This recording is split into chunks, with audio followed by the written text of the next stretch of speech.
Understanding fluency. Now today I want you to listen carefully. I want you to learn something. Repeat after me. Repeat chunks of English that you want to practice. Or if you're an advanced speaker, go ahead and shadow me. That means say what I say along with me. All right, so today I want to talk about fluency. What does it actually mean to be fluent?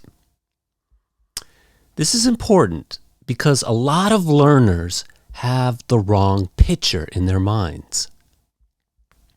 And that picture is slowing them down. Many people think fluency means speaking without any mistakes. They imagine that fluent speakers never choose the wrong word, never forget a phrase, and never pause to think. They picture a native speaker and assume fluency is the same as being perfect. But that's not what fluency is. Fluency is flow. It's the ability to communicate smoothly with a natural rhythm, without long, uncomfortable pauses. Let's say that together. Ready? Here we go. It's the ability to communicate smoothly with a natural rhythm, without long, uncomfortable pauses. It's not about perfection. It's about connection.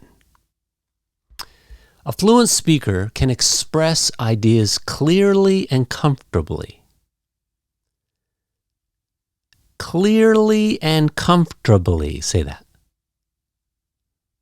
Good. They can keep a conversation going. They can fix misunderstandings without panicking. Don't panic, just fix the misunderstanding. They can change how they say something when the listener doesn't understand right away. That's a good skill to have, to change what you're trying to say.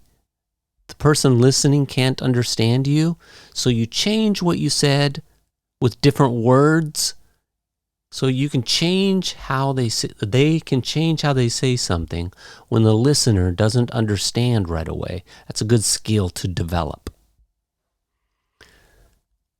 Think about it this way. Have you ever listened to a native English speaker who stumbled? I never stumble, do I? Someone who said, and repeated themselves, or used the wrong word and then corrected it. Or used the wrong word and didn't correct it and continued to speak. I do that a lot. Okay. Of course you have. You've seen native speakers do this all the time. Of course you have. Native speakers do this all the time. What makes them fluent isn't that they're perfect. That's not what makes them fluent. What makes them fluent is that they keep going. They don't stop. They just keep talking. The flow doesn't stop. Just keep going and talking. When you really understand this, it changes how you study. It changes how you study English when you truly understand this concept.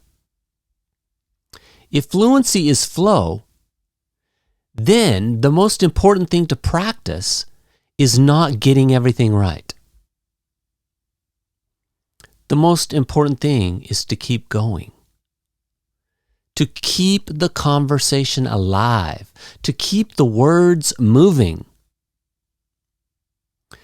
to make yourself understood even when you're not sure of the exact right word.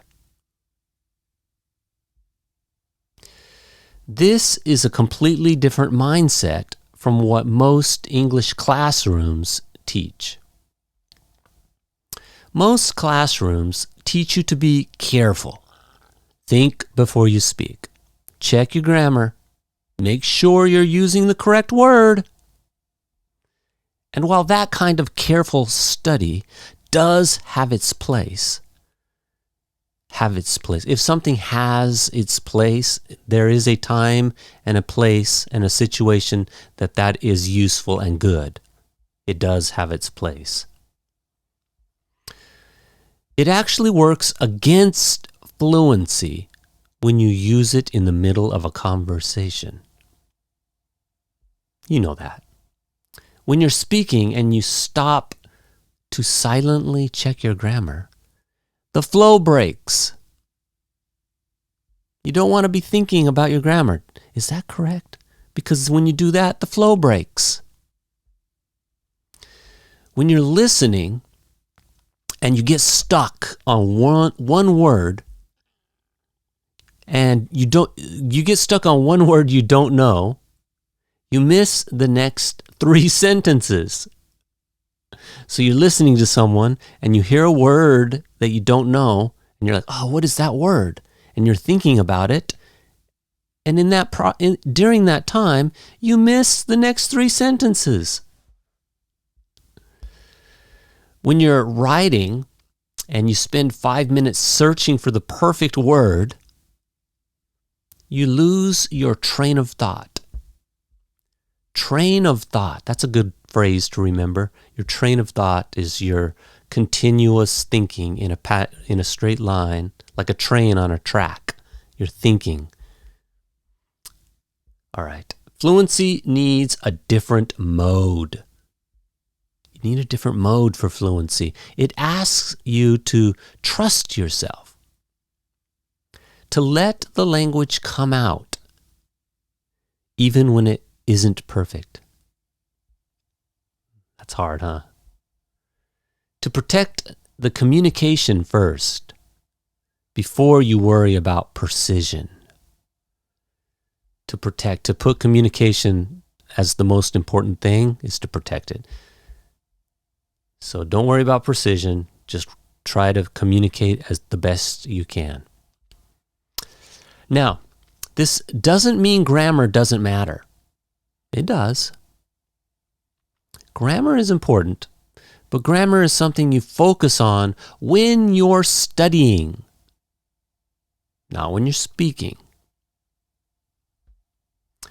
When you sit down to write, to do exercises, to read carefully, that's the time to be precise. When you're in a real conversation, that's the time to focus on flow. Think about musicians. The best players in the world practice scales for hours. Da, da, da, da, da. What, scales, notes. Alone, repeating the same patterns again and again. Sounds a lot like Practice Paradise. Practicing alone, repeating the same patterns again and again. But when they walk on the stage, they don't think about scales. They just play. The practice has become part of them. That's what you're working toward with your English. That's the goal. That's where you want to get to. You study the parts separately. You practice them deeply. And then, when you're in a real situation, you let it all flow out naturally. It doesn't always flow out naturally, but you try. You try to let it all flow out naturally. There's something else important to understand about fluency. It isn't just one thing. It's a combination of many skills working together. Pronunciation, vocabulary, grammar, listening, speaking, reading, writing, each one adds to your overall fluency. When one of these is much weaker than the others, it becomes a bottleneck that slows everything down. A bottle, you know how a bottle comes up like this? That's a bottleneck. It's the place where the traffic gets stopped because the traffic is flowing and then it gets stuck. That's the bottleneck of a traffic. All right, let's see. For most intermediate learners, the biggest bottlenecks are listening and speaking. That's what we're trying to focus on today, listening and speaking. You often know more vocabulary than you can actually use in real time. Is that the case with you? You know more vocabulary than you can actually use in real time. Your grammar knowledge is there, but your mouth hasn't caught up. You can understand written English fairly well, but fast, natural spoken English is still difficult. And one more thing. Fluency exists on a spectrum. Fluency exists on a spectrum, like a light spectrum, like a rainbow, on a wide range from A to Z. There's different levels, different kinds of fluency. There's no magic moment where you cross a line and suddenly become fluent. But wouldn't that be nice? Wouldn't that be nice if there was a line that you crossed that line and all of a sudden you went, oh, hey, I crossed the line. I'm now fluent. Congratulations. That would be awesome. But unfortunately, that's not the case. There's no magic moment where you cross a line and suddenly, finish line. Fluency achieved. There are different levels, different kinds of fluency. Different kinds of fluency. You might be very fluent when you talk about your job, but less fluent when you try to describe a complex emotion. You might feel fluent in a relaxed one-on-one conversation, but less fluent in a fast, noisy group discussion. Group discussions are difficult, right? It's hard to get in when you need to get in.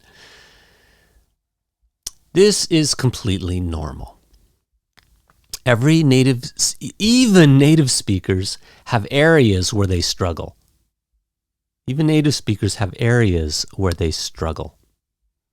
So let go of the idea that you need to reach some perfect level before you can call yourself fluent. Instead, ask yourself different questions. Where do I want to be more fluent?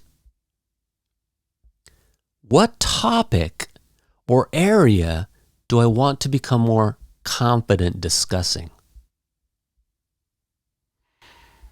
What situations do I want to handle more easily?